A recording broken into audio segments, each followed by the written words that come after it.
બંગાળની ખાડીમાં ઉદ્ભવેલું ચક્રવાત દેતવા તમિલનાડુ પુડુચેરીના દરિયા કિનારે પહોંચ્યા બાદ નબળું પડ્યું, પરંતુ તેના કારણે કેટલાક વિસ્તારમાં ભારે નુકસાન થયું છે। ગઈકાલથી દરિયાકાંઠાના વિસ્તારોમાં ભારે વરસાદ છે। અનેક વિસ્તારોમાં પાણી ભરાઈ ગયા। ચેન્નઈ એરપોર્ટથી 10 ફ્લાઇટ્સ રદ થઈ। ચક્રવાતના કારણે ચેન્નઈમાં હજારો લોકો પ્રભાવિત થયા છે। મોટી સંખ્યામાં વૃક્ષો જમીનદોસ્ત થયા।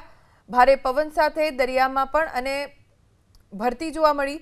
આ તરફ ભારતના દરિયાકાંઠે પહોંચતા પહેલા વાવાઝોડાએ શ્રીલંકામાં તબાહી મચાવી। શ્રીલંકાના દરિયાકાંઠાના વિસ્તારમાં ઇન્ડિયન આર્મીએ રેસ્ક્યુ ઓપરેશન કર્યું। પાણીમાં ફસાયેલા લોકોને બચાવ્યા।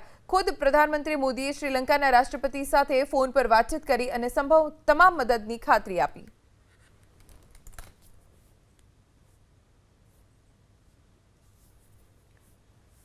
શ્રીલંકાના દરિયાકાંઠાના વિસ્તારમાં ઇન્ડિયન આર્મીએ રેસ્ક્યુ ઓપરેશન કર્યું। પાણીમાં ફસાયેલા લોકોને બચાવ્યા। ખુદ પ્રધાનમંત્રી મોદીએ શ્રીલંકાના રાષ્ટ્રપતિ સાથે ફોન પર વાતચીત કરી અને સંભવ તમામ મદદની ખાતરી આપી।